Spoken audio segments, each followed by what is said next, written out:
여보, 나 일주일 정도 걸릴 거야. 집 잘 보고 있어. 남편은 다정한 척 제 머리를 쓰다듬고는 출국장 너머에서 기다리던 내연녀의 허리를 감싸 안았습니다. 드디어 그 여편네한테서 벗어났네. 오빠 최고. 그들이 해외 리조트에서 미래를 즐기고 있을 때 제 집의 도어락이 거칠게 열렸습니다. 한소윤 씨입니까? 제 며느리가 그쪽 남편과 눈이 맞았더군요. 자네 부모님 유산까지 다 챙겨서 말이야. 불륜녀의 시아버지가 건넨 사진 속에는 제 부모님의 마지막 유산마저 불륜녀의 성형 수술비로 갖다 바친 남편의 추악한 민낯이 담겨 있었습니다. 가장 믿었던 사람에게 버림받은 아내와 며느리에게 아들을 잃은 시아버지. 두 사람의 기묘하고도 처절한 복수가 지금 막 시작됩니다. 오늘의 사연 지금 시작합니다. 사연 시작 전 구독, 좋아요 눌러주시고 보시는 곳 댓글로 남겨주시면 계시는 곳과 보시는 분께 행운이 깃들기를 제가 기원하겠습니다. 창밖으로 푸스름한 새벽빛이 서서히 번져오고 있었습니다. 침대 옆 협탁 위에서 요란하게 진동을 울리는 휴대폰 소리에 한소윤이 천천히 눈을 떴습니다. 욕실에서는 시원한 물줄기 소리가 들려왔고 남편 박진우가 콧노래를 흥얼거리고 있었죠. 한소윤이 까칠해진 눈을 비비며 남편 박진우의 휴대폰 화면을 확인했습니다. 화면에는 최유라라는 이름으로 짧은 메시지가 떠 있었습니다. 자기야, 나 공항 도착했어. 빨리 와보고 싶어. 한소윤이 심장이 멎는 것 같은 충격에 휴대폰을 떨어뜨릴 뻔했습니다. 오늘은 두 사람이 만난 지 10년이 되는 결혼기념일이었습니다. 박진우가 수건으로 머리를 털며 욕실에서 나오더니 한소윤을 보고 흠칫 놀랐습니다. 박진우가 휴대폰을 얼른 챙겨 주머니에 넣으며 무심하게 말했습니다. 왜 벌써 일어났어? 더 자지 그랬어. 한소윤이 떨리는 목소리를 억누르며 남편 박진우를 쳐다보았습니다. 오늘 우리 결혼기념일이잖아. 당신 어디가? 박진우가 옷장에서 정장을 꺼내 입으며 짜증 섞인 투로 대답했습니다. 내가 며칠 전부터 말했잖아. 이번에 큰 계약이 있어서 해외 출장 가야 한다고. 한소윤이 침대 시트를 꽉 움켜쥐며 다시 물었습니다. 꼭 오늘이어야 해? 우리 오늘 근사한 곳에서 저녁 먹기로 했잖아. 박진우가 넥타이를 매며 거울 속의 한소윤을 차갑게 쏘아보았습니다. 당신은 왜 그렇게 이기적이야? 나 지금 회사 일로 바쁜 거 안 보여? 다 우리 잘 살자고 하는 일이잖아. 한소윤이 입술을 깨물며 자리에서 일어나 남편 박진우의 가방을 챙겨주려 했습니다. 하지만 박진우는 한소윤의 손을 거칠게 뿌리치고 서류 가방을 챙겨 현관으로 향했습니다. 갔다 올게. 일주일 정도 걸릴 거야. 집 잘 보고 있어. 박진우가 뒤도 돌아보지 않고 문을 닫고 나갔습니다. 한소윤은 멍하니 서 있다가 외투를 걸치고 남편 박진우의 뒤를 쫓아 공항으로 향했습니다. 머릿속이 하얗게 비어버린 한소윤은 홀린 듯 공항 출국장 앞까지 걸어갔죠. 사람들 사이로 명품으로 온몸을 치장한 젊고 화려한 여자 최유라가 보였습니다. 최유라가 박진우의 목을 껴안으며 애교 섞인 목소리로 외쳤습니다. 진우 오빠, 왜 이렇게 늦었어? 나 한참 기다렸잖아. 박진우가 최유라의 허리를 감싸 안으며 환하게 웃었습니다. 한소윤은 단 한 번도 본 적 없는 남편 박진우의 다정한 미소였습니다.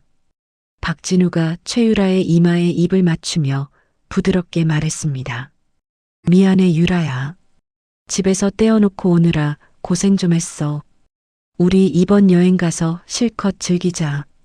최유라가 박진우의 팔짱을 꽉 끼며 자랑스럽게 대답했습니다. 응, 나 비즈니스석 처음이야. 오빠 최고.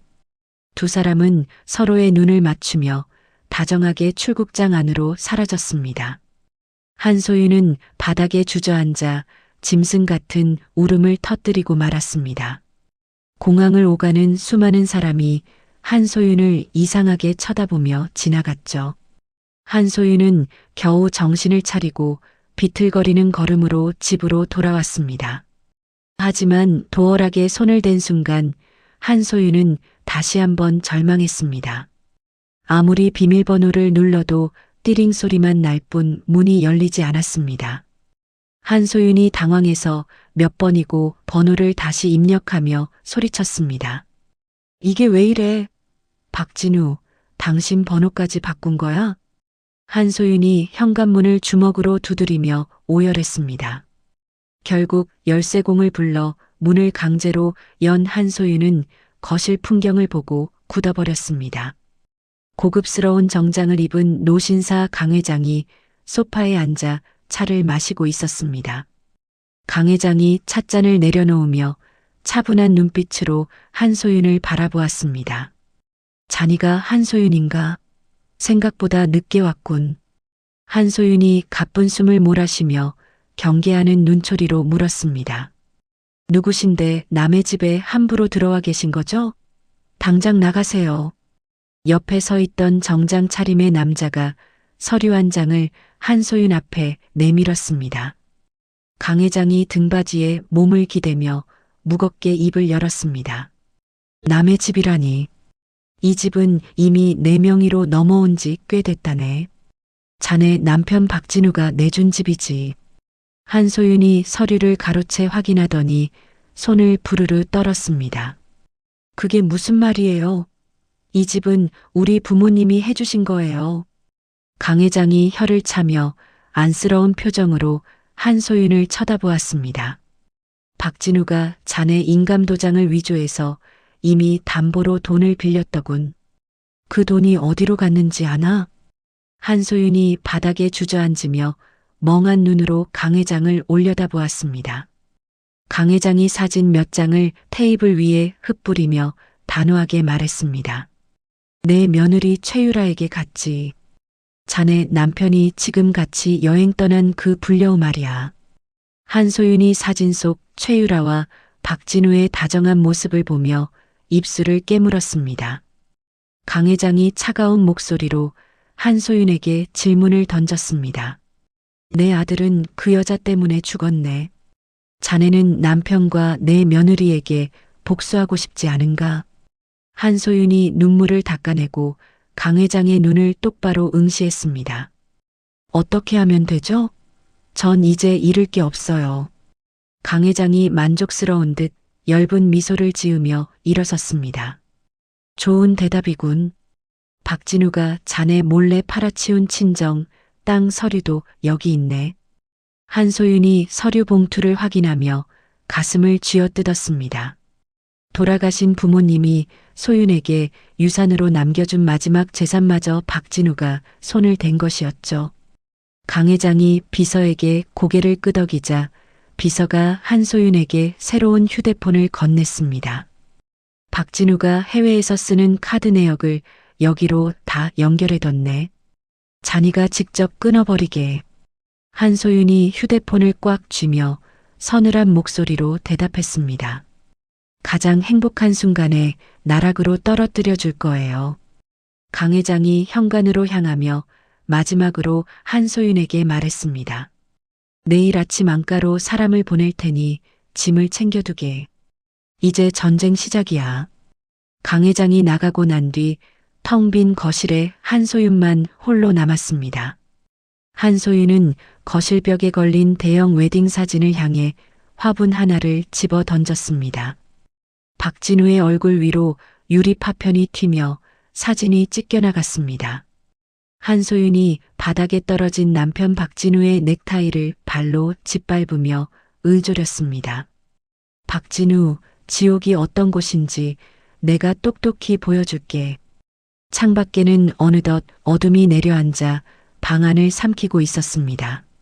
한소윤은 불도 켜지 않은 채 어둠 속에서 차가운 눈빛을 빛냈습니다. 그녀의 머릿속에는 오직 하나, 박진우와 최유라를 향한 처절한 복수뿐이었죠. 한소윤이 강 회장이 건넨 서류 뭉치를 가슴에 안고 소파에 몸을 묻었습니다. 내일이면 지금까지 알던 한소윤은 죽고 새로운 한소윤이 태어날 시간이었습니다. 밤바람이 열려있는 베란다 문을 통해 차갑게 들어왔지만 한소윤은 추위조차 느끼지 못했습니다. 복수라는 이름의 뜨거운 불꽃이 한소윤의 심장 속에서 타오르기 시작했기 때문입니다. 한소윤은 긴 밤을 지새우며 강 회장의 서류들을 한 장씩 꼼꼼히 읽어내려갔습니다. 최유라가 거쳐간 남자들의 이름과 그들이 겪은 비극적인 결말들이 눈에 들어왔죠. 이 여자 보통 내기가 아니었어. 강 회장이 왜 나를 찾아왔는지 알겠네. 한소윤이 혼잣말을 내뱉으며 입꼬리를 살짝 올렸습니다. 한소윤은 이제 박진우의 아내가 아닌 강 회장의 사냥개가 될 준비를 마쳤습니다. 결혼기념일의 아침은 그렇게 비극으로 시작해 복수의 전야로 저물어가고 있었습니다.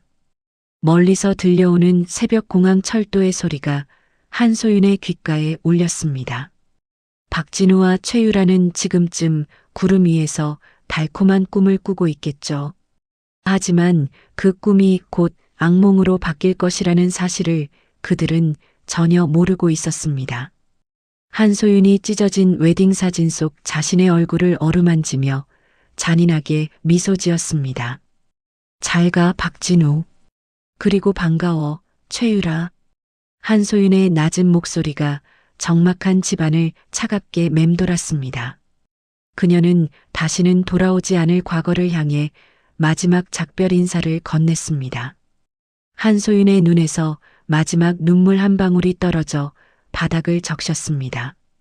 그 눈물은 소윤이 흘리는 마지막 약함의 증거였습니다. 이제 한소윤은 강 회장의 안가로 떠나기 위해 가방을 닫았습니다. 문 밖에는 이미 강 회장이 보낸 검은색 세단이 대기하고 있었습니다. 한소윤은 뒤도 돌아보지 않고 자신의 집이었던 공간을 빠져나왔습니다. 차 문이 닫히는 소리가 마치 복수의 서막을 알리는 종소리처럼 들려왔습니다. 인천공항 입국장은 해외에서 돌아온 여행객들로 북적이고 있었습니다.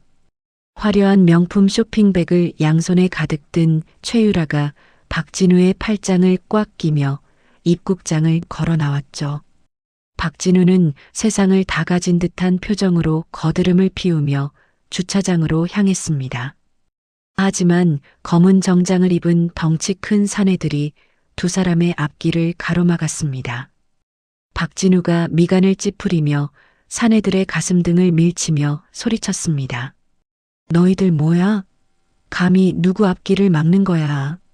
검은 안경을 쓴 사내가 박진우의 손목을 낚아채며 무표정하게 말했습니다. 강 회장님 지시입니다. 이 차와 법인카드는 지금 이 시간부로 회수하겠습니다. 사내가 박진우의 주머니에서 외제차 열쇠를 강제로 빼앗으며 덧붙였습니다. 최유라가 깜짝 놀라 쇼핑백을 바닥에 떨어뜨리며 비명을 질렀습니다. 이게 무슨 말도 안 되는 소리야.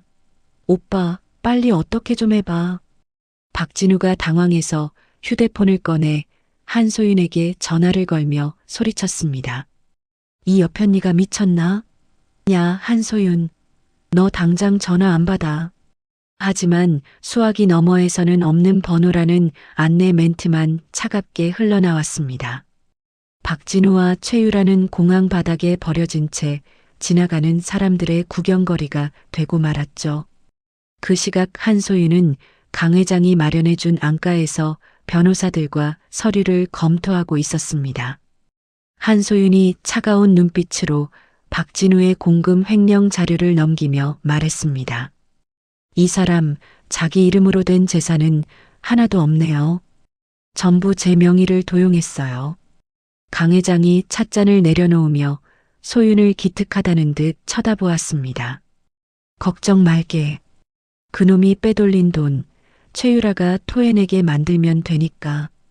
며칠 뒤 최유라는 강 회장의 저택으로 달려가 거실 바닥에 무릎을 꿇었습니다. 최유라가 눈물을 뚝뚝 흘리며 강 회장의 바짓가랑이를 붙잡고 애원했습니다. 아버님, 제가 잘못했어요. 진우 오빠가 시켜서 한 일이에요. 강 회장이 최유라의 손을 더럽다는 듯 뿌리치며 책상 위 태블릿 화면을 켰습니다. 화면 속에서는 강 회장의 아들이 사고로 죽어가던 날 최유라가 다른 남자와 클럽에서 춤을 추고 있었죠. 강 회장이 최유라의 얼굴에 차가운 물을 끼얹으며 호통을 쳤습니다. 어디서 그 더러운 입으로 내 아들 이름을 올려. 당장 내 집에서 꺼져. 최유라는 쫓겨나듯 저택을 나오며 이를 부득부득 갈았습니다. 한편 박진우는 한소윤을 찾지 못하자 한소윤의 친정 부모님 댁으로 쳐들어갔습니다. 박진우가 거실에 있는 화분을 발로 차서 깨뜨리며 장인어른에게 고함을 질렀습니다. 한소윤 어디 숨겼어? 그 여편네 안 내놓으면 여기 다 박살낼 줄 알아. 놀란 한소윤의 아버지가 가슴을 움켜쥐며 뒤로 넘어갔습니다. 박진우가 쓰러진 장인어른을 비웃으며 장모님의 머리채를 잡으려 들었죠. 그때 미리 대기하고 있던 경찰들이 집 안으로 들이닥쳐 박진우의 팔을 꺾어 제압했습니다. 한소윤이 경찰들 뒤에서 나타나 차가운 표정으로 박진우를 내려다보았습니다. 박진우가 바닥에 얼굴이 눌린 채 소리를 질렀습니다. 한소윤, 너 죽고 싶어? 당장 이거 안 풀어. 한소윤이 박진우의 얼굴 앞에 이혼 소장과 고소장을 내려놓으며 대답했습니다. 당신이 우리 아빠한테 한 짓 똑같이 갚아줄게. 감옥에서 평생 반성해. 박진우는 주거 침입과 폭행 혐의로 현장에서 수갑이 채워진 채 끌려갔습니다. 소윤은 쓰러진 아버지를 병원으로 옮기고 강 회장과 다음 계획을 논의했죠. 한소윤이 강 회장에게 유라의 과거 피해자들을 만난 이야기를 전했습니다. 유라에게 보험 사기를 당한 사람들이 한둘이 아니에요. 그분들과 함께 소송을 준비할게요. 강 회장이 고개를 끄덕이며 소윤의 손을 따뜻하게 잡아주었습니다. 잘 생각했네. 악마는 더 큰 악마로 잡아야 하는 법이지. 하지만 위기는 소윤이 생각하지 못한 곳에서 찾아오고 있었습니다. 교도소 면회를 간 최유라가 박진우의 귀에 대고 은밀하게 속삭였습니다. 오빠 백이사를 찾아가. 그 사람이 우리를 도와줄 거야. 백이사는 강 회장의 회사에서 오랫동안 야심을 품어온 강 회장의 정적이었습니다. 박진우는 백이사의 도움으로 보석금을 내고 풀려나자마자 소윤을 함정에 빠뜨릴 계획을 세웠습니다. 박진우가 소윤의 명의로 된 비밀 계좌를 몰래 개설해 거액의 뇌물을 입금했습니다. 박진우가 백이사에게 서류를 건네며 비열하게 웃었습니다. 이제 한소윤은 횡령범으로 몰릴 겁니다. 강 회장도 같이 무너뜨릴 수 있어요. 그러나 소윤은 강 회장의 정보망을 통해 이 사실을 미리 알고 있었습니다.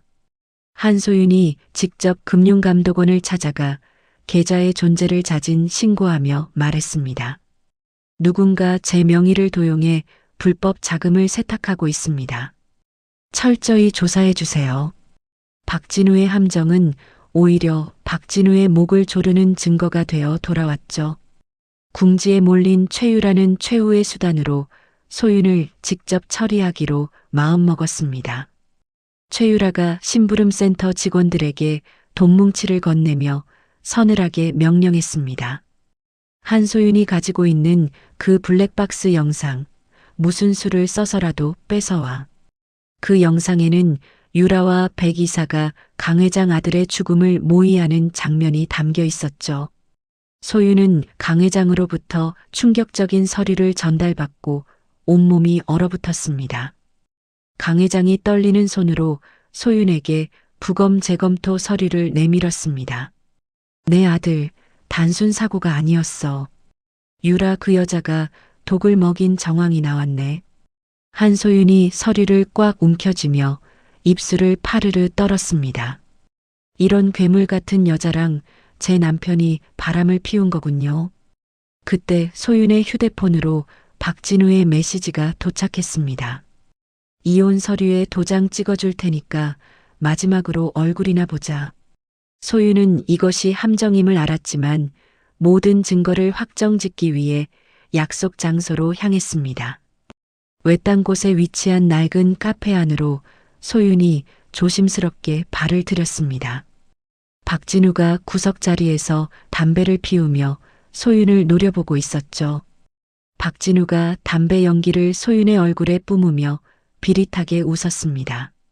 왔어? 너 오늘 여기서 제발로 못 나갈 줄 알아. 박진우의 말이 끝나기 무섭게 카페 문이 잠기고 검은 옷을 입은 사내들이 튀어나왔습니다. 최유라가 2층 난간에서 내려다보며 소름 끼치는 웃음소리를 냈습니다. 한소윤, 네가 감히 누굴 건드려? 오늘 여기서 죽어줘야겠어. 사내들이 소윤의 팔을 붙잡고 의자에 강제로 앉히며 밧줄을 꺼냈습니다. 소윤이 가쁜 숨을 몰아쉬며 가슴속에 숨긴 위치 추적기 버튼을 눌렀습니다. 사내가 소윤의 뺨을 세게 내리치며 소리쳤습니다. 이 여자가 뭘 숨기고 있어? 당장 뒤져. 위기의 순간 카페 유리창이 요란하게 박살나며 검은색 세단들이 들이닥쳤습니다.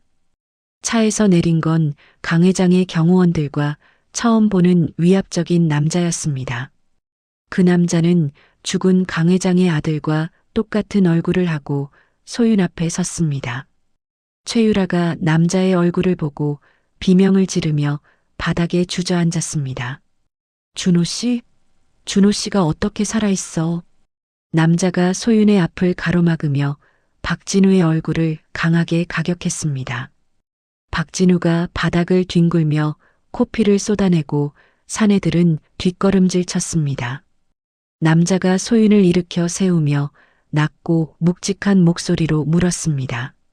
늦어서 미안합니다. 몸은 괜찮습니까? 소윤은 남자의 얼굴을 멍하니 바라보며 심장이 터질 듯이 뛰는 것을 느꼈습니다. 비바람이 깨진 창문 사이로 들이치며 카페 안은 순식간에 아수라장이 되었습니다. 박진우와 최유라는 공포에 질린 눈으로 부활한 망령 같은 남자를 쳐다보았죠. 한소윤은 이제야 진정한 전쟁이 시작되었음을 직감하며 남자의 손을 잡았습니다. 깨진 유리창 너머로 불어오는 밤바람이 카페 안을 차갑게 휩쓸고 지나갔습니다. 강도준이 쓰러진 박진우를 차가운 눈길로 내려다보며 한소윤의 어깨를 감싸 안았습니다. 최유라가 바닥을 기며 강도준의 얼굴을 공포에 질린 눈으로 쳐다보았습니다. 최유라가 벌벌 떨리는 손으로 강도준을 가리키며 비명을 질렀습니다. 말도 안 돼. 죽었잖아. 당신 분명히 그날 내 눈앞에서 죽었단 말이야. 강도준이 비릿한 미소를 지으며 최유라에게 한 걸음 다가갔습니다. 죽은 사람이 살아 돌아오니까 겁이 나나 보지. 최유라, 내 죄가 너를 여기까지 끌고 온 거야. 그때 카페 입구에서 수십 대의 카메라 플래시가 터지며 기자들이 들이닥쳤습니다. 최유라가 얼굴을 가리며 발악을 했지만 기자들은 미친 듯이 셔터를 눌러댔죠. 하지만 아수라장이 된 카페 안으로 사이렌 소리가 울려 퍼지더니 경찰들이 들이닥쳤습니다. 경찰들을 이끌고 나타난 사람은 백 이사의 비서인 정 실장이었습니다. 정 실장이 수사관들에게 손짓을 하며 소리쳤습니다. 저 여자가 공모자입니다. 강 회장의 아들을 죽음에 이르게 한 주범이에요. 당장 체포하세요. 한소윤이 당황해서 뒤로 물러나며 경찰들에게 항변했습니다. 무슨 소리예요? 제가 왜 주범인가요? 전 피해자라고요. 수사관이 한소윤의 팔을 거칠게 낚아채며 수갑을 채웠습니다. 수사관이 차가운 목소리로 미란다 원칙을 음조렸습니다. 강준호 씨 사망 사건의 살인 방조 혐의입니다. 묵비권을 행사할 수 있고 변호인을 선임할 권리가 있습니다. 강 회장이 자택에서 연금되었다는 소식이 강도준의 무전기를 통해 들려왔습니다. 한소윤이 호송차에 실려가며 멀어지는 강도준을 향해 절규했습니다. 도준 씨, 강 회장님은요? 이게 어떻게 된 일이에요? 백 이사는 그 시각 대형 호텔 연회장에서 긴급 기자회견을 열고 있었습니다. 백 이사가 손수건으로 눈가를 찍어내는 신용을 하며 마이크 앞에 섰습니다. 존경하는 주주 여러분, 강 회장은 치매로 인해 판단력을 잃었습니다. 저 한소윤이라는 여자와 짜고 제 조카 며느리인 최유라 양을 핍박해왔습니다. 기자들이 앞다투어 질문을 던지자 백 이사가 비장한 표정으로 대답했습니다. 제가 모든 것을 바로잡겠습니다.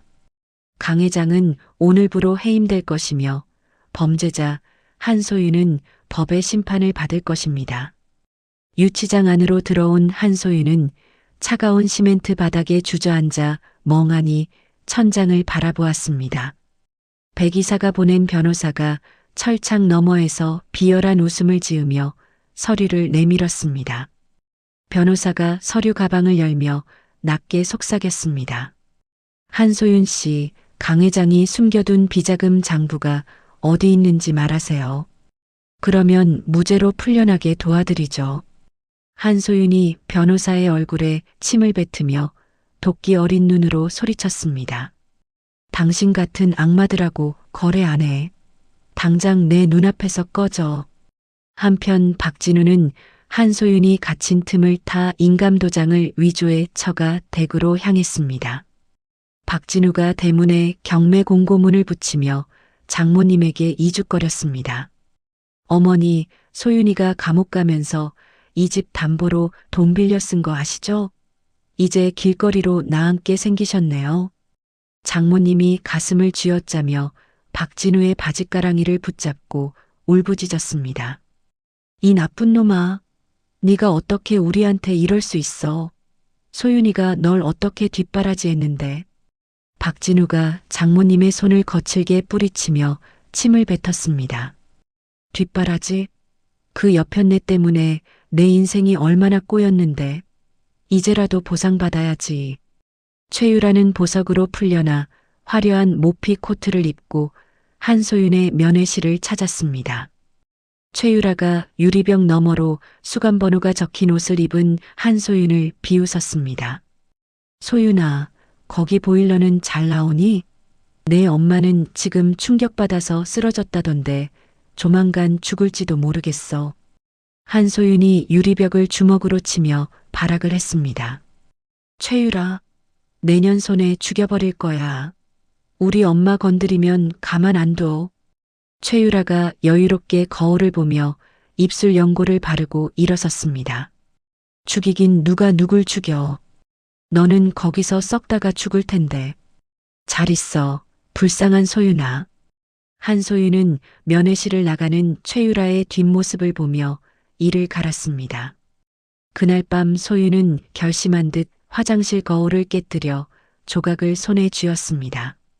한소윤이 자신의 팔목을 긋는 신용을 하며 유치장 안에서 비명을 질렀습니다.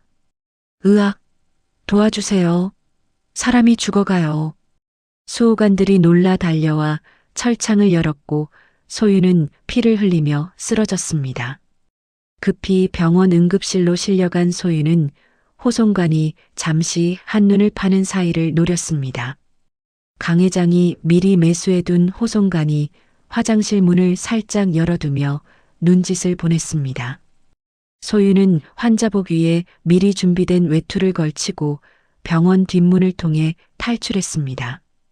차갑게 쏟아지는 빗물에 온몸이 젖었지만 소윤은 멈추지 않고 달렸습니다. 강 회장이 알려준 비밀 좌표를 따라간 곳은 도심 외곽의 낡은 폐공장이었습니다. 소윤이 녹슨 철문을 열고 들어가 바닥에 타일을 들어 올리자 검은 가방이 나타났습니다. 그 안에는 백 이사가 그토록 찾던 정관계 뇌물 장부와 살인 교사 증거들이 가득했죠. 소윤은 가방을 껴안고 국선 변호사 정우의 집으로 향했습니다. 정우가 비에 젖은 소윤을 보고 깜짝 놀라 수건을 건네며 물었습니다. 한소윤 씨, 이게 어떻게 된 일입니까? 탈옥이라니요. 소윤이 장부를 정우 앞에 내려놓으며 눈물을 흘리며 호소했습니다. 정우 씨, 제발 도와주세요. 저들을 무너뜨리지 않으면 전 억울해서 못 죽어요.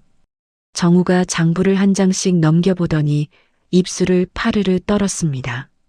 정우가 책상을 내리치며 분노에 찬 목소리로 말했습니다. 백이사. 이 사람이 우리 아버지를 파면시킨 장본인이었습니다.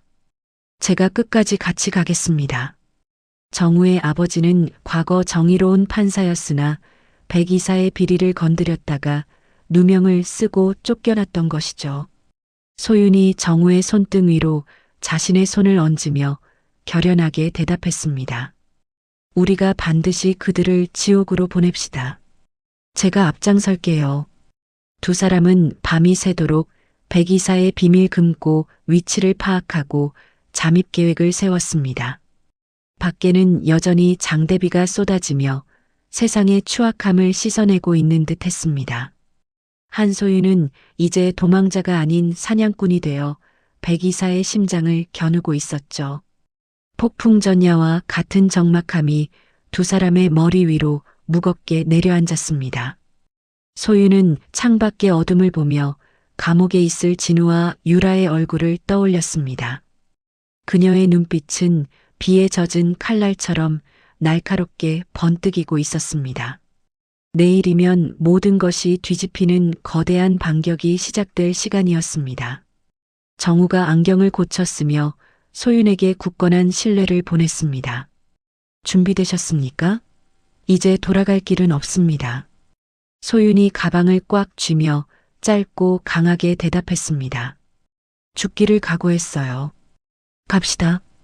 두 사람을 실은 작은 차가 어둠을 뚫고 백이사의 저택을 향해 달리기 시작했습니다. 빗줄기는 점점 더 거세지며 그들의 앞날이 험난할 것을 예고하는 것 같았습니다.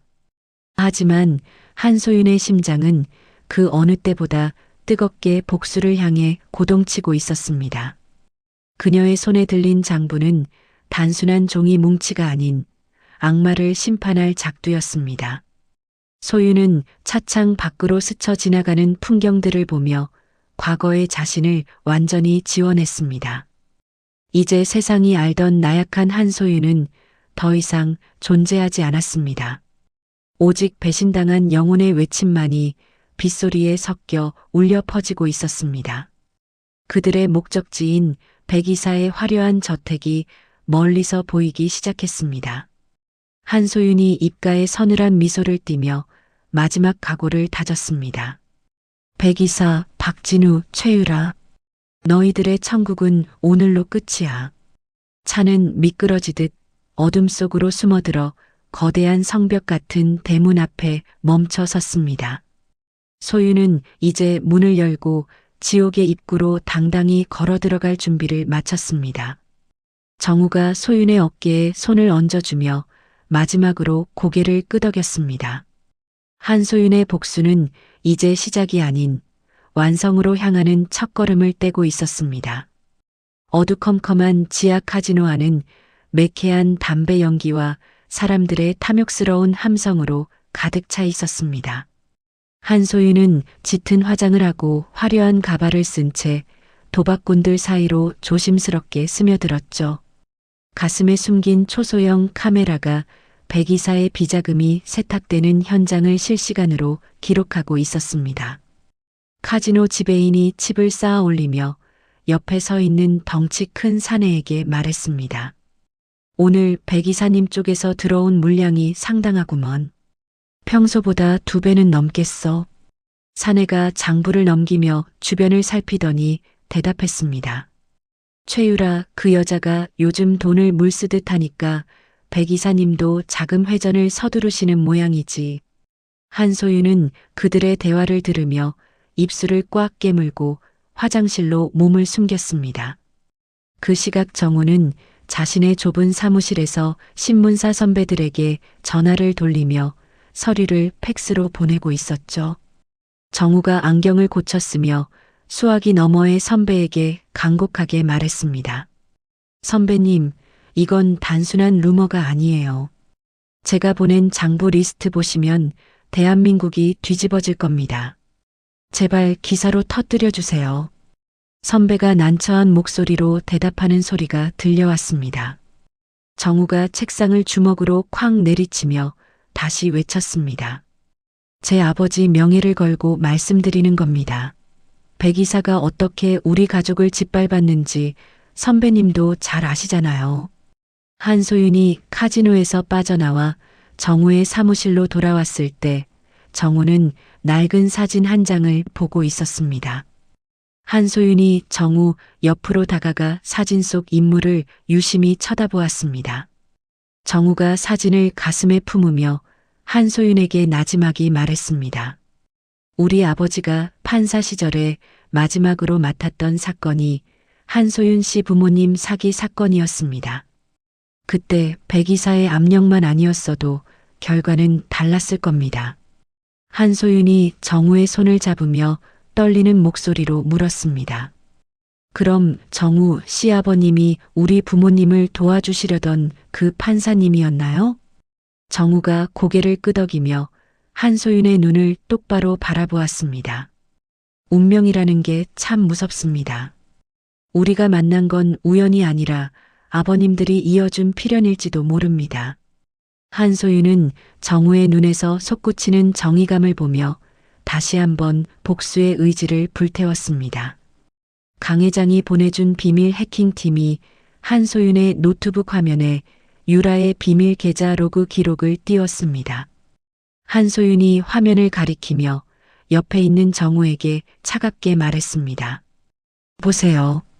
최유라가 백 이사 몰래 비자금을 자기 개인 계좌로 빼돌리고 있어요.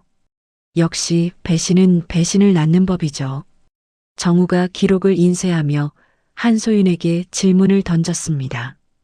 이걸 백 이사한테 보내실 생각입니까? 한소윤이 서늘한 미소를 지으며 마우스를 클릭했습니다. 네. 최유라가 가장 믿었던 백 이사 손에 죽게 만드는 게 제 계획이에요. 지옥 불길 속에 자기들끼리 싸우게 해야죠.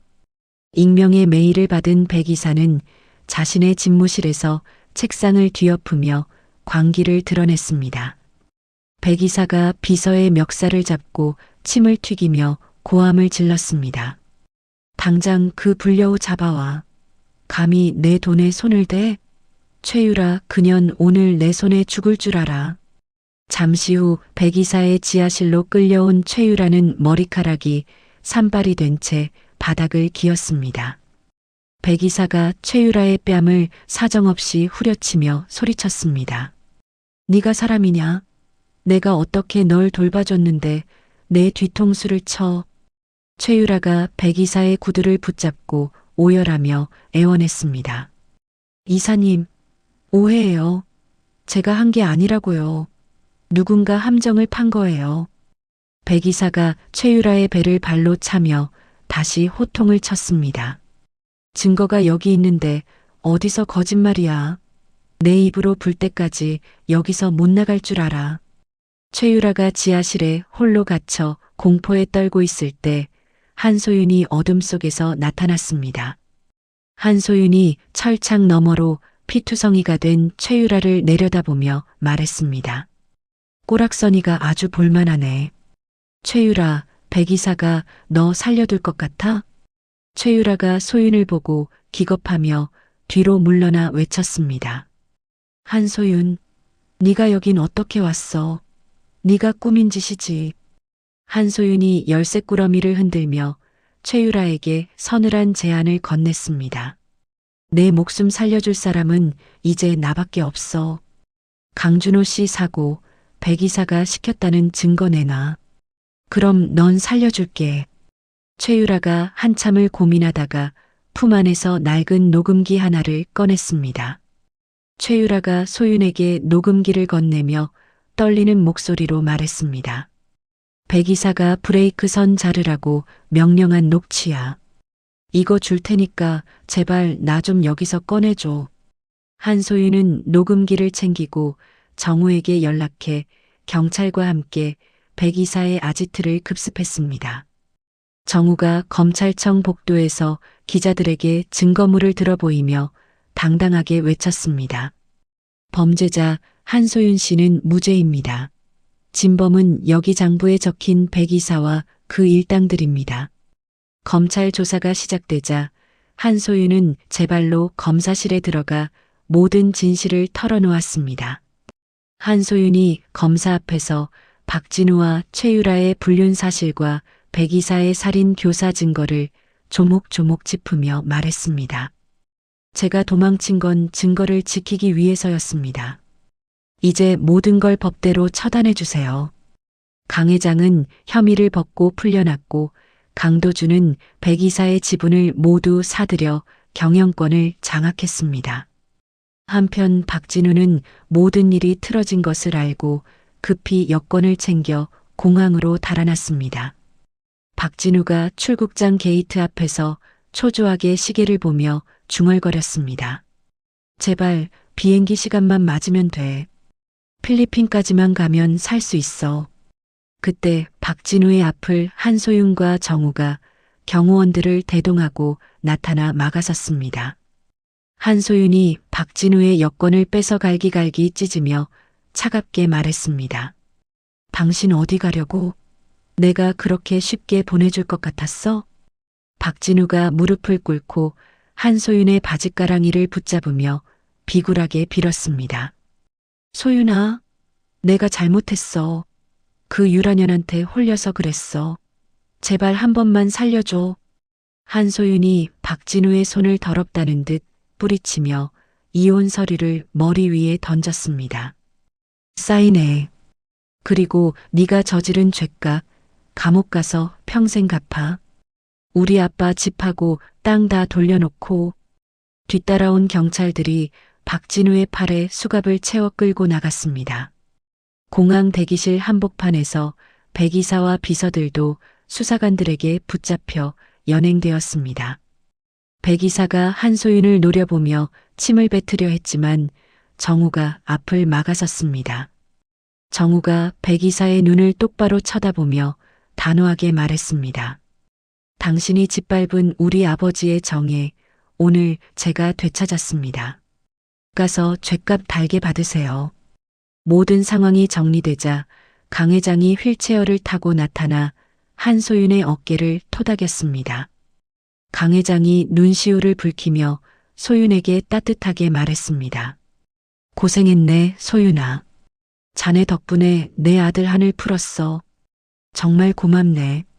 한소윤은 강 회장의 손을 잡으며 그동안 참았던 눈물을 쏟아냈습니다. 정우가 옆에서 소윤에게 손수건을 건네며 부드럽게 미소 지었습니다. 이제 끝났습니다. 소윤 씨, 정말 장하십니다. 공항 밖으로 나오자 눈부신 아침 햇살이 세상을 환하게 비추고 있었습니다. 한소윤은 정우와 함께 걸으며 비로소 가슴속의 응어리가 조금씩 녹아내리는 것을 느꼈습니다. 지옥 같았던 어둠의 터널을 지나 비로소 희망이라는 빛을 마주하게 된 것이죠. 한소윤이 하늘을 올려다보며 깊은 숨을 내쉬었습니다. 정우 씨, 저 이제 정말 새로 시작할 수 있겠죠? 정우가 소윤의 보폭에 맞춰 걸으며 굳건하게 대답했습니다. 당연하죠. 소윤 씨 옆에는 항상 제가 있을 겁니다. 이제 행복해질 자격 충분해요.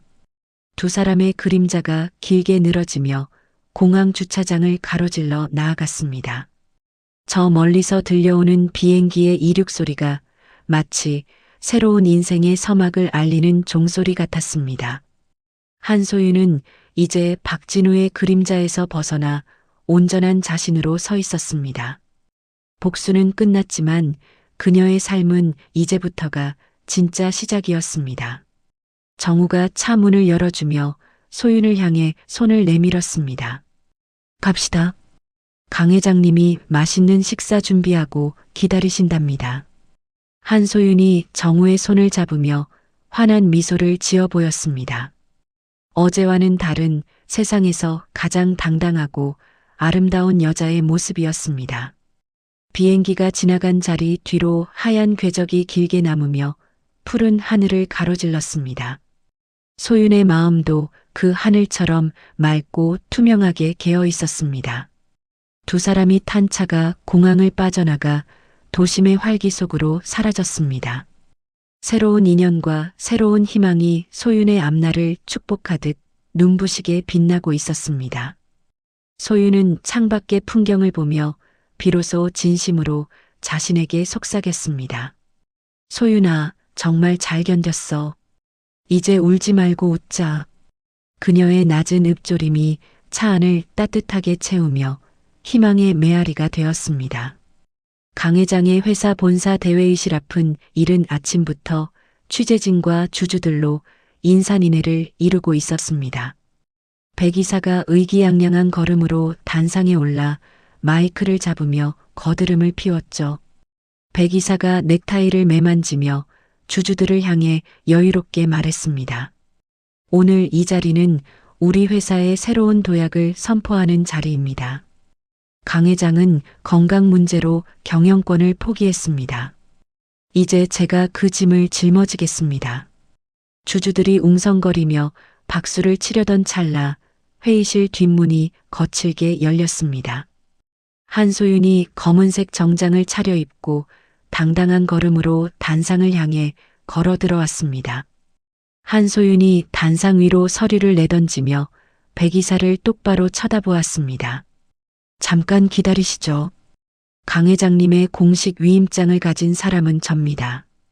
그리고 저는 오늘 이 자리에서 백 이사의 해임안을 상정하겠습니다. 옆에 있던 박진우가 사색이 되어 한소윤의 앞을 가로막으며 소리쳤습니다. 한소윤, 네가 여기가 어디라고 감히 들어와. 보안 요원들, 당장 이 여자 끌어내지 않고 뭐해.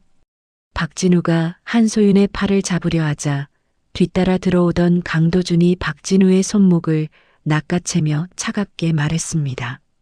손대지 마.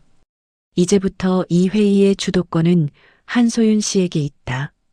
박진우가 강도준의 얼굴을 보고 뒷걸음질을 치며 바닥에 주저앉았습니다. 대형 스크린에 갑자기 영상 하나가 재생되기 시작했습니다. 화면 속에서는 백 이사와 최유라가 은밀한 방에서 강준호의 사고를 모의하는 음성이 흘러나왔죠. 백 이사가 화면을 가리키며 삿대질을 하며 비명을 질렀습니다. 이건 조작이야. 당장 꺼. 한소윤, 네가 죽으려고 환장했구나. 한소윤이 마이크를 고쳐 잡으며 회의실에 모인 사람들을 향해 단호하게 외쳤습니다. 이 영상은 최유라가 직접 넘겨준 원본입니다. 백 이사가 강준호 씨를 어떻게 죽음에 이르게 했는지, 그리고 박진우가 어떻게 공금을 횡령했는지 여기 장부에 다 기록되어 있습니다. 회의실 문이 다시 열리며 정우와 경찰 수사관들이 들이닥쳤습니다. 수사관이 백 이사의 어깨를 누르며 수갑을 꺼내 들었습니다. 백 이사 씨, 살인 교사 및 배임 혐의로 긴급 체포합니다. 박진우 씨와 최유라 씨도 공범으로 연행합니다. 박진우가 경찰의 바짓가랑이를 붙잡고 눈물을 쏟으며 비굴하게 외쳤습니다. 형사님, 전 몰랐어요. 다 저 백 이사가 시킨 일이에요. 소윤아, 제발 나 좀 살려줘. 한소윤이 박진우의 얼굴 위로 침을 뱉는 신용을 하며 차갑게 대답했습니다. 지옥에 가서 내 죄를 고해해. 당신은 인간도 아니야.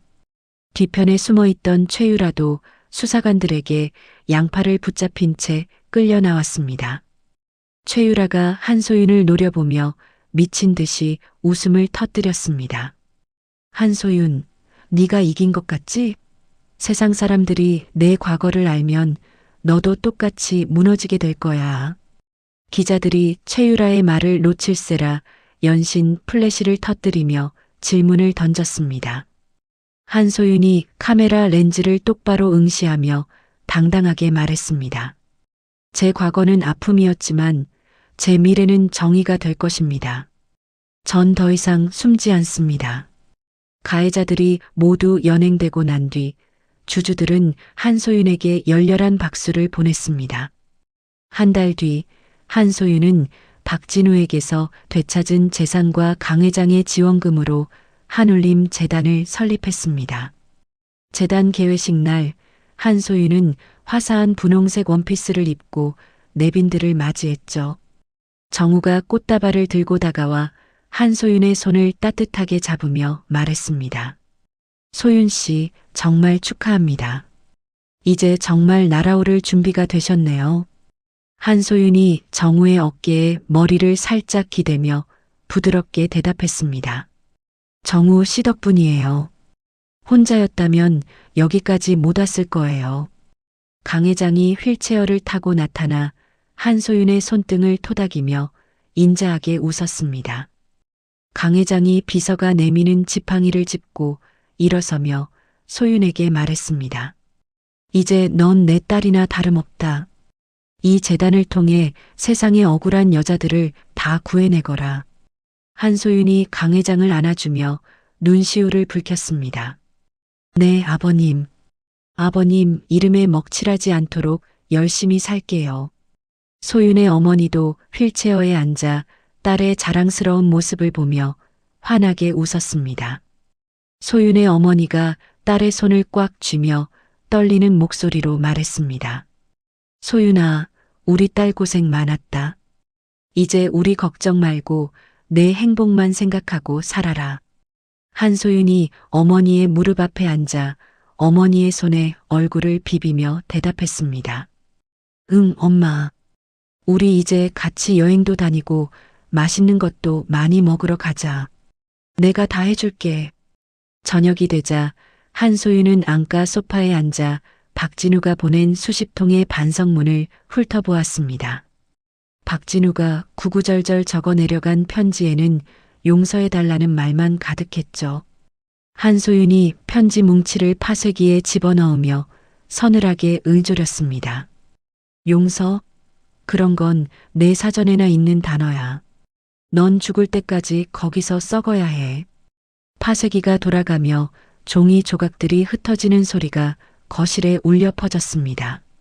소윤은 비로소 가슴속에 거대한 바위가 사라진 것 같은 상쾌함을 느꼈습니다.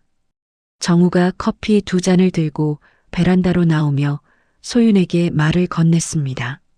소윤 씨, 무슨 생각하세요? 밤 공기가 참 좋네요. 한소윤이 커피잔을 받아들며 밤하늘의 별을 바라보았습니다.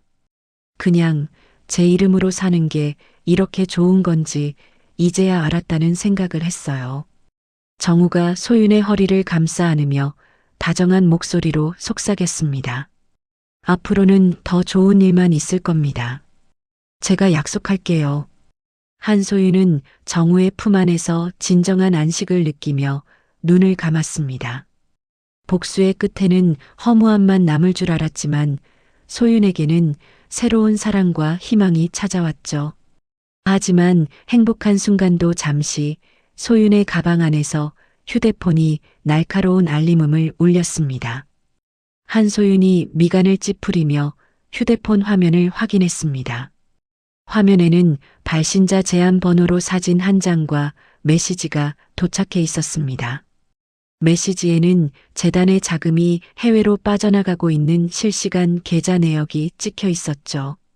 메시지 아래에는 붉은 글씨로 짧은 문장이 적혀 있었습니다. 당신의 천국은 여기까지야. 이제 진짜 지옥을 보여주지. 한소윤이 들고 있던 커피잔을 떨어뜨리며 바닥에 주저앉았습니다. 정우가 놀라 소윤을 부축하며 휴대폰을 빼앗아 확인했습니다. 이게 뭐야? 누가 이런 짓을? 소윤 씨, 정신 차리세요. 한소윤이 창백해진 얼굴로 떨리는 입술을 뗐습니다. 백 이사의 동생이에요. 그 사람이 해커 조직을 이끈다는 말을 들은 적이 있어요. 행복의 정점에서 다시 찾아온 어둠의 그림자가 소윤을 옥죄기 시작했습니다. 베란다 너머로 보이던 평화로운 야경이 순식간에 차갑고 위협적인 괴물처럼 변해갔습니다. 한소윤은 이제 더 거대하고 잔인한 적과의 싸움을 준비해야 했습니다. 그녀의 눈에는 다시 한번 복수의 불꽃보다 더 뜨거운 생존의 의지가 타오르기 시작했습니다. 정우가 소윤의 손을 꽉 잡으며 강한 어조로 말했습니다. 겁내지 마세요. 이번에도 제가 당신 곁을 지킬 겁니다. 당장 대책을 세웁시다. 한소윤은 정우의 부축을 받아 일어나며 차가운 눈빛으로 거실을 응시했습니다. 끝나지 않은 악연의 고리를 끊어내기 위해 소윤은 다시 한번 칼날을 갈았습니다. 밤하늘의 별들이 구름 뒤로 숨어버리며 세상은 다시 짙은 어둠에 잠겼습니다.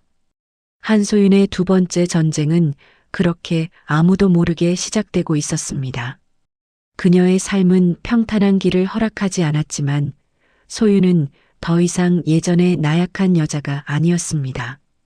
지옥에서 돌아온 소윤은 이제 스스로 악마가 되어 적들을 단죄할 준비를 마쳤습니다. 멀리서 들려오는 사이렌 소리가 마치 새로운 위기를 예고하듯 불길하게 울려 퍼졌습니다. 한소윤은 휴대폰을 바닥에 내동댕이 치며 서늘하게 한마디를 내뱉었습니다. 백현, 네가 감히 내 엄마와 재단을 건드려? 어디 끝까지 가보자. 소윤의 목소리가 적막한 밤 공기를 가르며 복수의 서막을 다시 한번 알렸습니다. 어둠 속에서 소윤의 눈만이 고양이처럼 서늘하게 빛나고 있었습니다. 그녀는 이제 자신의 모든 것을 걸고 최후의 도박을 시작하려 하고 있었습니다.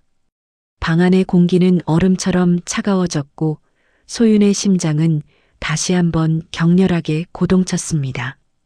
승리의 축제는 끝났고 이제 살아남기 위한 처절한 사투만이 남았습니다. 한울림 재단 사무실은 평소와 다름없이 활기가 넘치고 있었습니다. 한소윤은 책상 앞에 앉아 다음 달에 진행할 미혼모 지원 사업 계획서를 꼼꼼히 검토하고 있었죠. 그때 재단의 살림을 도맡아 하던 수석 비서 김지은이 사색이 된 얼굴로 뛰어들어왔습니다. 김지은이 떨리는 손으로 노트북 화면을 한소윤 쪽으로 돌리며 다급하게 외쳤습니다. 이사장님, 큰일 났어요. 재단 메인 서버가 해킹당한 것 같아요. 잔고가 순식간에 사라지고 있어요. 한소윤이 서둘러 마우스를 클릭해 계좌 내역을 확인하며 비명을 질렀습니다. 이게 무슨 소리야? 수십억이나 되는 후원금이 어디로 빠져나갔다는 거야.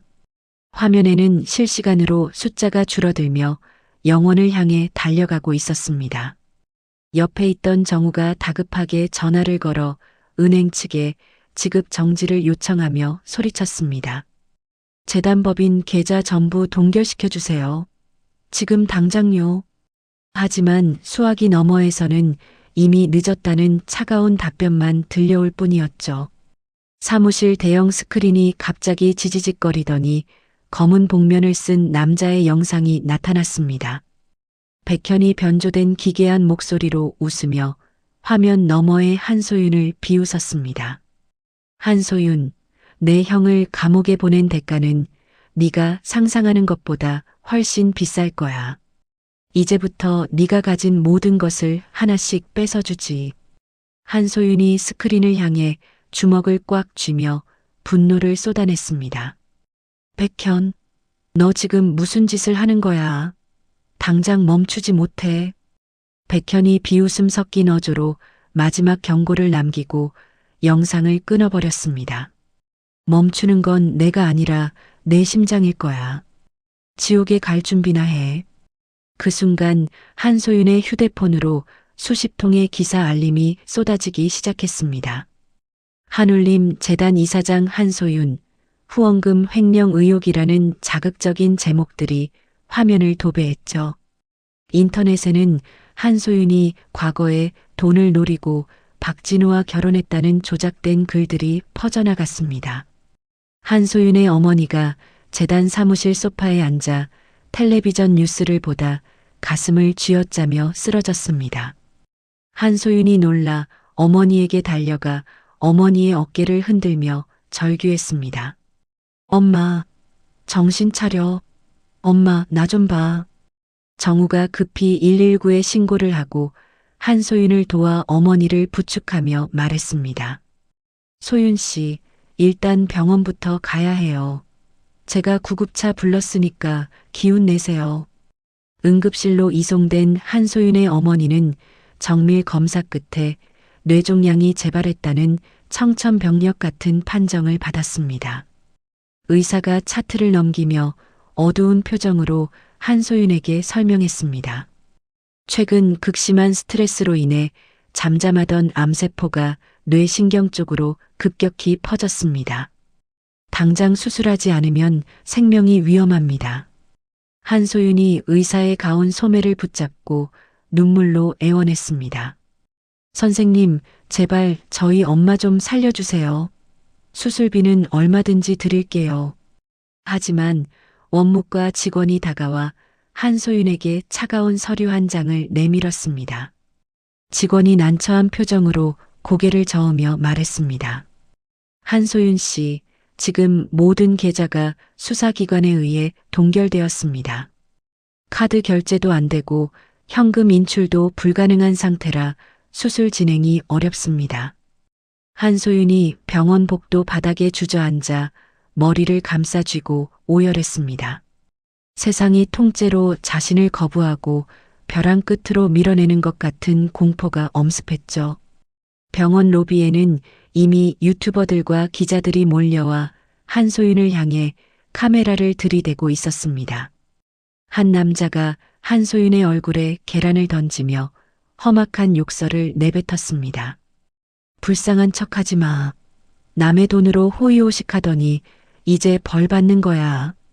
한소윤은 머리카락에 묻은 노른자를 닦아낼 생각도 못한 채 멍하니 바닥만 보았습니다.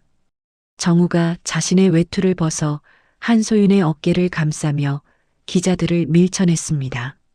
다들 비키세요. 지금 환자가 위독합니다. 취재 중단하세요. 그때 한소윤의 휴대폰으로 백현의 메시지가 다시 도착했습니다. 재단 소유의 부지를 백이사 명의로 넘기는 계약서에 사인해. 그러면 내 엄마 수술비는 내가 내주지.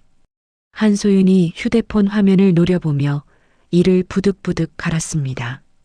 이 악마 같은 놈. 결국 이게 목적이었어.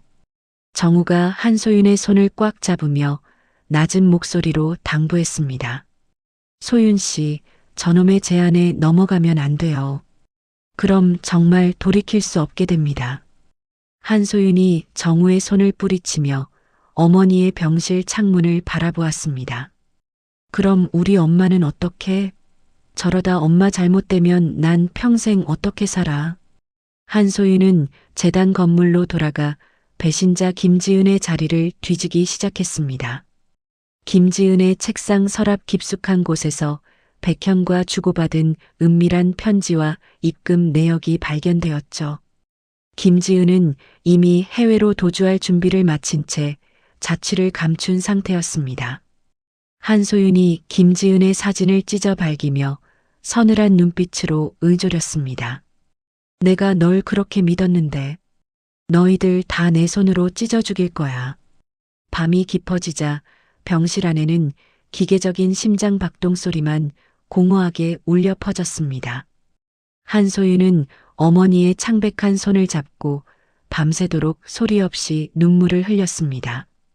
복수의 성공 뒤에 찾아온 대가는 너무나도 가혹하고 처절했습니다. 감옥에 있는 박진우는 백현을 통해 이 소식을 듣고 벽을 치며 광기 어린 웃음을 터뜨렸습니다. 박진우가 옆에 있는 수감자에게 소윤의 불행을 자랑하며 소리쳤습니다. 맞지? 그 옆편네 결국 나 천벌 주더니 자기도 똑같이 당하는 거야.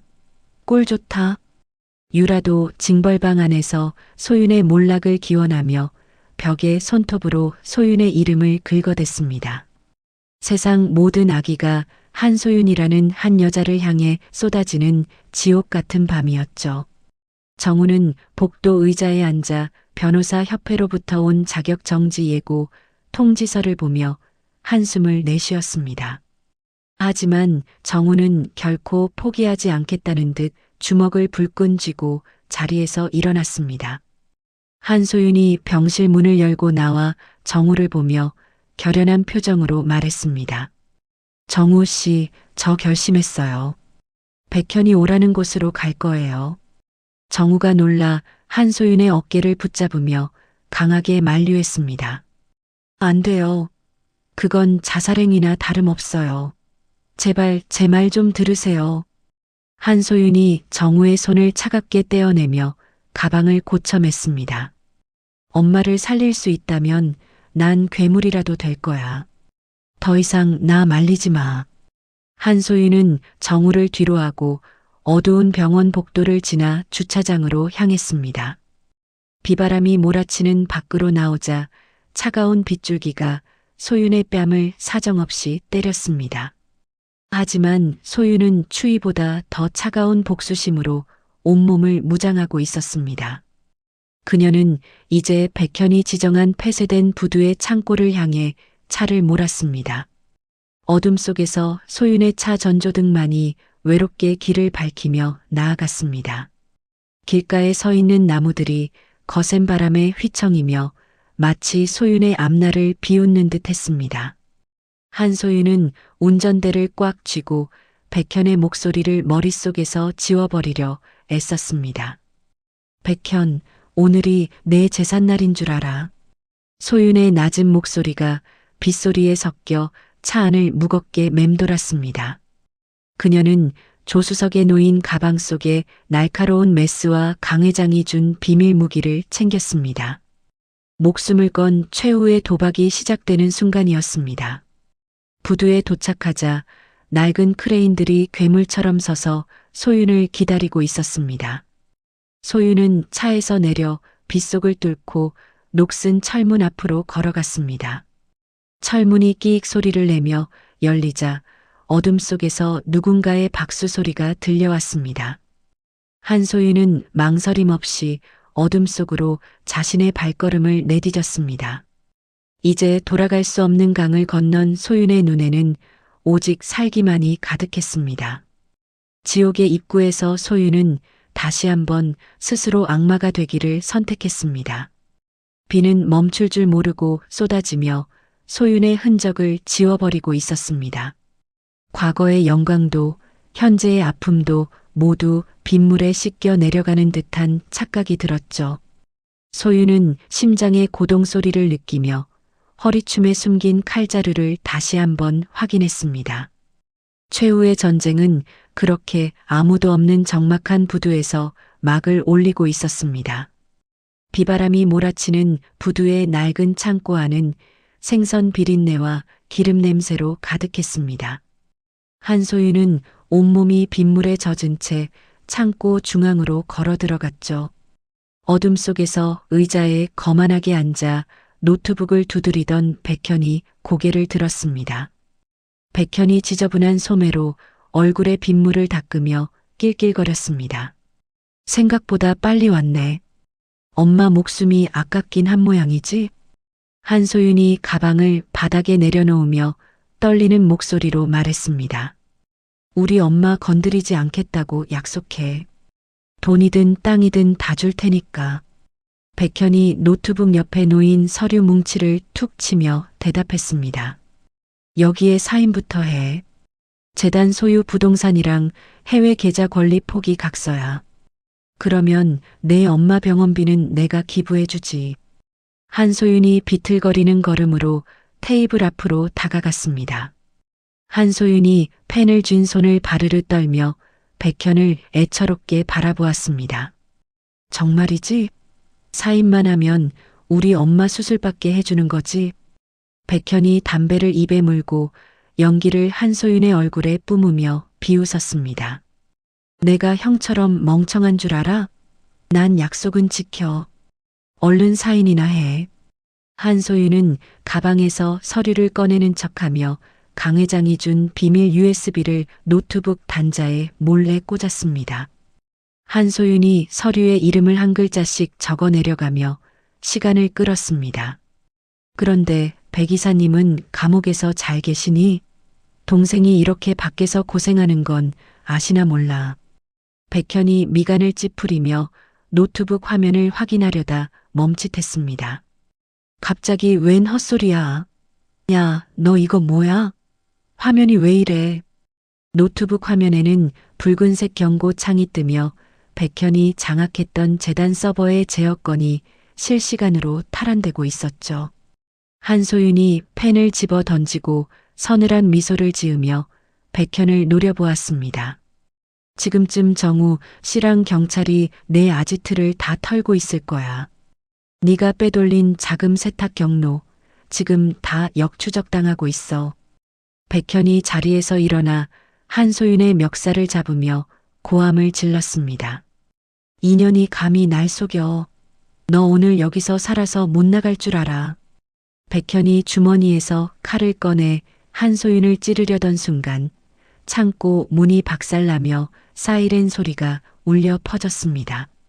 한소윤이 강 회장에게 배운 호신술로 백현의 손목을 꺾어 바닥에 맺혔습니다.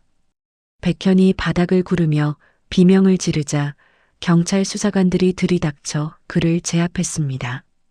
정우가 제일 먼저 달려와 한소윤의 어깨를 감싸주며 다급하게 물었습니다. 소윤 씨, 괜찮아요?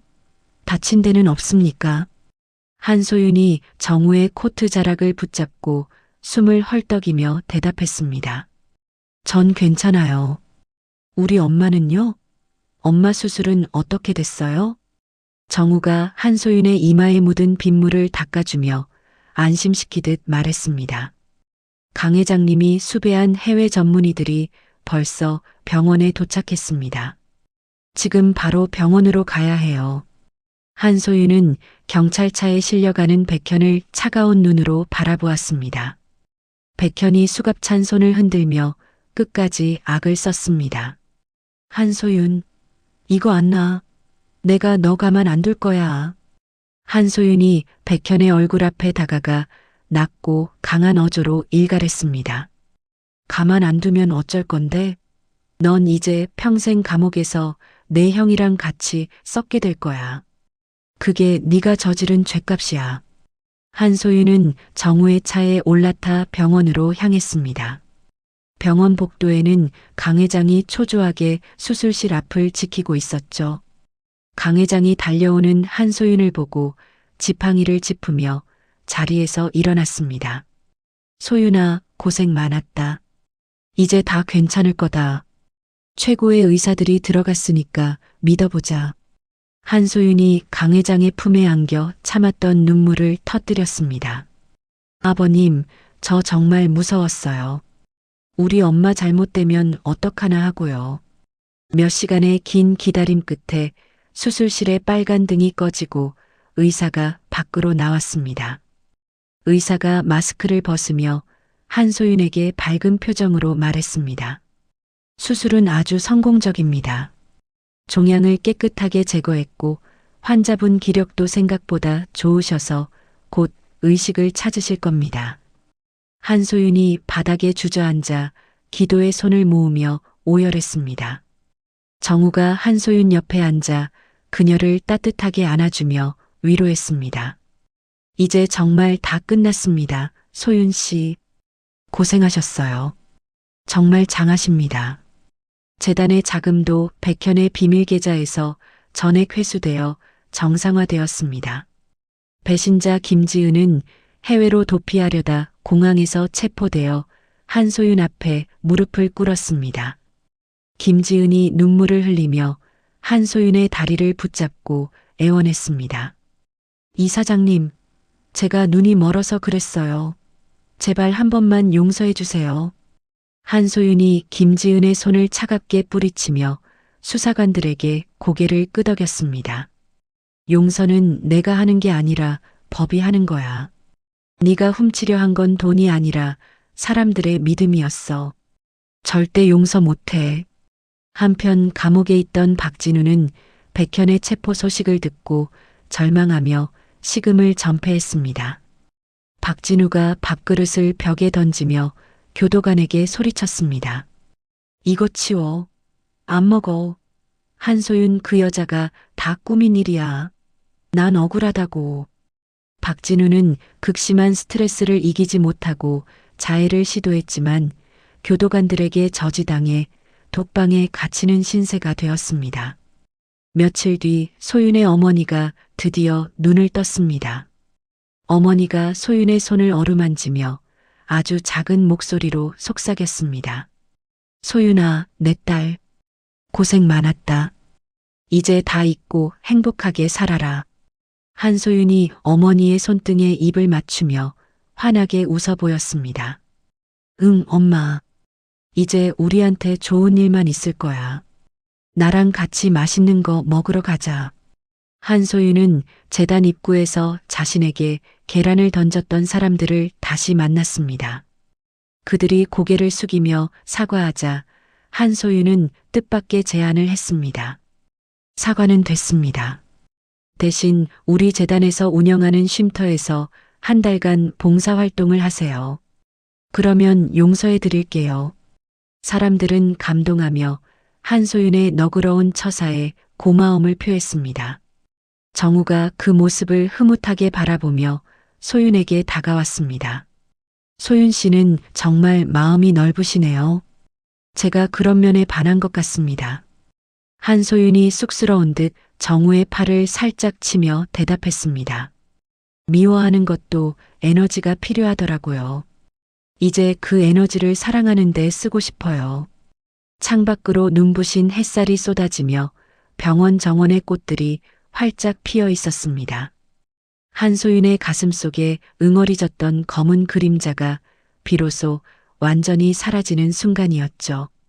복수는 끝났고 치유의 시간이 찾아왔습니다. 한소윤은 이제 더 이상 과거의 상처에 매여 있지 않았습니다. 그녀는 자신을 믿어준 사람들과 함께 새로운 미래를 향해 걸어갈 준비가 되어 있었습니다. 정우가 소윤의 손을 꽉 잡으며 다시 한번 다짐하듯 말했습니다. 어떤 시련이 와도 이제 제가 당신의 방패가 되겠습니다. 우리 같이 행복해집시다. 한소윤이 정우의 눈을 똑바로 응시하며 행복한 미소를 지었습니다. 네, 정우 씨.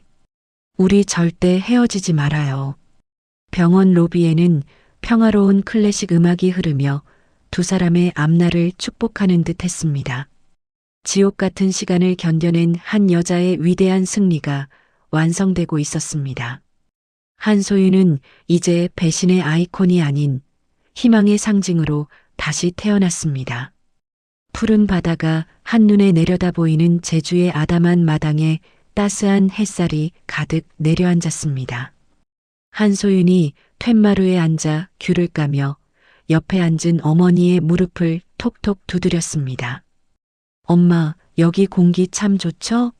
서울에 있을 때보다 얼굴색이 훨씬 좋아졌어요. 어머니가 한소윤의 손을 지그시 맞잡으며 인자하게 미소 지었습니다. 그래, 소윤아. 여기가 정말 천국이구나. 우리 딸 덕분에 내가 이런 호강을 다한다. 한소윤이 어머니의 어깨에 머리를 기대며 바닷바람을 깊게 들이마셨습니다. 호강은 무슨요? 이제 시작인걸요. 우리 내일은 저기 숲길 산책하러 가요.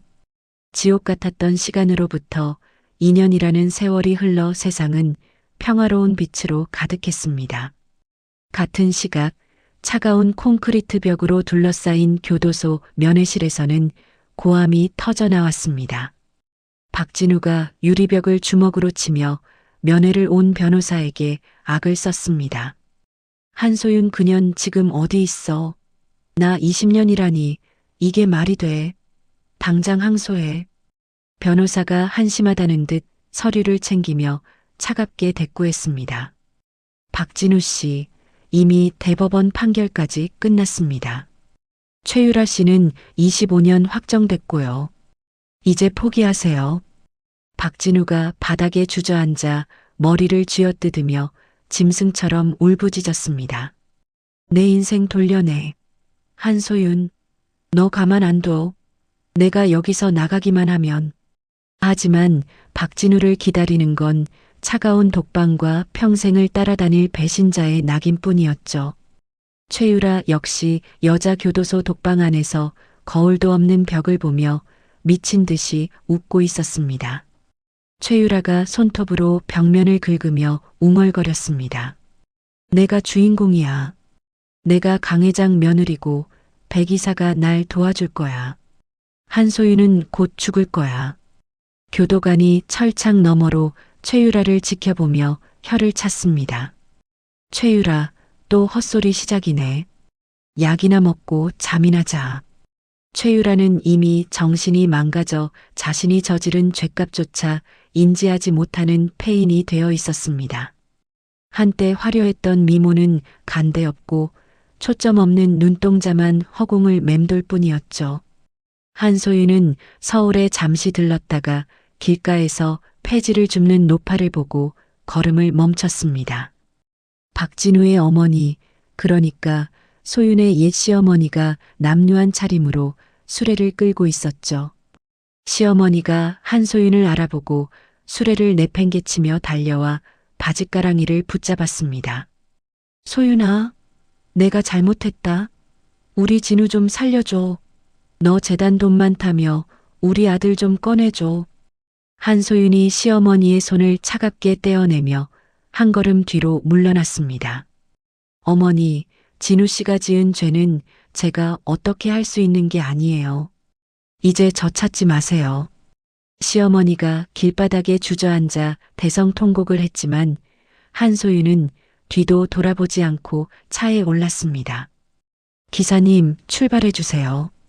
다시는 이 근처로 올 일 없을 것 같네요. 차 안에서 한소윤은 강 회장이 생전에 남겼던 마지막 편지를 다시 꺼내 읽었습니다. 강 회장은 1년 전 평화롭게 눈을 감으며 소윤에게 재단 운영권과 자신의 유산을 남겼습니다. 편지에는 소윤아, 넌 내 친딸보다 더 귀한 아이였다. 이제 남을 위해서가 아닌 너를 위해 살아라라고 적혀 있었죠. 한소윤이 편지를 가슴에 품으며 창밖의 맑은 하늘을 올려다보았습니다. 아버님, 약속 지킬게요. 정말 멋지게 살아서 보여드릴게요. 강도주는 전문 경영인으로서 재단을 훌륭히 이끌며 소윤의 든든한 조력자가 되어 주었습니다. 재단은 이제 국내를 넘어 해외의 배신 피해 여성들까지 돕는 거대한 희망의 상징이 되었죠. 한소윤의 자서전 다시 피어난 목련은 베스트셀러가 되어 수많은 이들에게 용기를 주었습니다. 제주도 집으로 돌아오자 정우가 앞치마를 두르고 마당에서 고기를 굽고 있었습니다. 정우가 집게를 든 채 환하게 웃으며 한소윤을 맞이했습니다. 소윤 씨, 생각보다 빨리 왔네요. 배고프죠? 여기 고기 맛있게 구워졌어요. 한소윤이 정우의 곁으로 다가가 그의 어깨에 묻은 먼지를 털어주며 대답했습니다. 서울 일은 다 정리했어요. 이제 정우 씨랑 엄마랑 여기서 쭉 살 거예요. 정우가 고기를 접시에 담으며 소윤의 눈을 그윽하게 쳐다보았습니다. 소윤 씨, 저기 바다 참 예쁘죠? 그런데 소윤 씨 웃는 모습이 더 예뻐요. 한소윤이 쑥스러운 듯 고개를 숙이며 정우의 팔을 살짝 꼬집었습니다. 정우 씨, 자꾸 그런 소리 하면 나 진짜 공주병 걸려요. 식사를 마친 뒤 두 사람은 노을이 지는 해변을 나란히 걸었습니다. 정우가 멈춰서서 주머니에서 작은 반지 상자를 꺼내 한소윤 앞에 내밀었습니다. 소윤 씨, 예전에는 제가 당신의 방패였다면 이제는 당신의 지팡이가 되고 싶습니다. 저와 결혼해 주시겠습니까? 한소윤이 눈시울을 붉히며 정우의 손을 꽉 잡았습니다. 정우 씨, 고마워요. 내 아픈 과거까지 다 안아줘서 정말 고마워요. 우리 행복하게 살아요. 두 사람은 붉게 물든 바다를 배경으로 입을 맞추며 영원한 사랑을 약속했습니다. 한소윤은 이제 박진우의 아내도 강 회장의 사냥개도 아닌 오직 한소윤으로 서 있었습니다. 다음 날 한소윤은 혼자 인천공항을 찾았습니다. 2년 전 남편 박진우가 유라와 떠나던 그 출국장 게이트 앞에 섰습니다. 한소윤이 선글라스를 벗고 그 자리를 조용히 응시하며 은조렸습니다. 여기였지. 내가 세상에서 가장 비참하게 버려졌던 곳. 하지만 지금의 한소윤은 그때처럼 눈물을 흘리지 않았습니다. 오히려 당당하게 고개를 들고 지나가는 사람들에게 환한 미소를 지어 보였죠. 한소윤은 가방에서 박진우와 찍었던 마지막 웨딩 사진 조각을 꺼내 쓰레기통에 던져 넣었습니다. 안녕, 박진우. 넌 내 인생에서 가장 끔찍한 오점이었지만 덕분에 난 더 강해졌어. 한소윤의 뒷모습은 그 어느 때보다 가볍고 경쾌했습니다. 공항을 빠져나온 한소윤은 다시 제주행 비행기에 몸을 실었습니다. 비행기 창밖으로 보이는 구름들이 마치 솜사탕처럼 부드럽게 펼쳐져 있었습니다. 한소윤은 눈을 감고 앞으로 펼쳐질 빛나는 나날들을 그려보았습니다. 이제는 배신을 두려워하지도 과거를 원망하지도 않는 단단한 마음이 생겼습니다. 비행기가 착륙을 알리는 안내방송을 내보내자 한소윤이 가방을 챙겨 일어섰습니다. 공항 도착 로비에는 어머니와 정우가 우리 소윤이 환영해라고 적힌 팻말을 들고 서 있었습니다. 한소윤이 그들을 향해 달려가 두 사람을 한꺼번에 안았습니다. 나왔어요. 우리 이제 진짜 여행 가요. 세 사람은 함께 차에 올라 제주의 푸른 숲길을 가로질러 달렸습니다. 길가에 핀 목련꽃들이 소윤을 축복하듯 하얀 꽃잎을 휘날리고 있었죠. 한소윤은 창문을 열고 들어오는 시원한 바람을 느끼며 활짝 웃었습니다. 배신이라는 지독한 겨울을 견뎌낸 소윤의 삶에 비로소 찬란한 봄이 찾아온 것입니다. 카메라는 제주의 푸른 바다 위를 날아오르며 점점 멀어지는 세 사람의 차를 비췄습니다. 한 여자의 처절했던 복수는 끝났고 이제는 한 인간의 아름다운 부활이 시작되었습니다. 한소윤의 당당한 목소리가 나레이션으로 흐르며 막을 내렸습니다. 누구나 인생에서 길을 잃을 때가 있죠. 하지만 기억하세요. 가장 어두운 밤 뒤엔 반드시 태양이 떠오른다는 사실을요. 눈부신 태양이 수평선 너머로 웅장하게 떠오르며 세상은 온통 금빛으로 물들었습니다. 한소윤의 장엄한 서사는 그렇게 완벽한 해피엔딩으로 마무리되었습니다. 한소윤 씨의 처절하면서도 장엄했던 복수의 여정이 드디어 마침표를 찍었습니다. 가장 믿었던 남편의 배신이라는 지독한 추위 속에서도 그녀는 결코 무너지지 않고 스스로 찬란한 봄을 일구어냈습니다. 때로는 누군가를 무조건 용서하는 것보다 나 자신을 지키기 위해 당당히 맞서는 용기가 더 절실할 때가 있죠. 상처를 딛고 비로소 한 인간으로서 온전하게 부활한 소윤 씨의 앞날에 이제는 눈물 대신 따뜻한 햇살만 가득하기를 진심으로 응원해 봅니다. 여러분의 인생에도 때때로 시린 겨울이 찾아오겠지만 그 끝엔 반드시 목련처럼 아름다운 부활이 기다리고 있다는 사실을 잊지 마시길 바랍니다. 이야기를 끝까지 들어주신 분이 계시다면 잘 들었다고 댓글 하나만 남겨주세요. 감사합니다.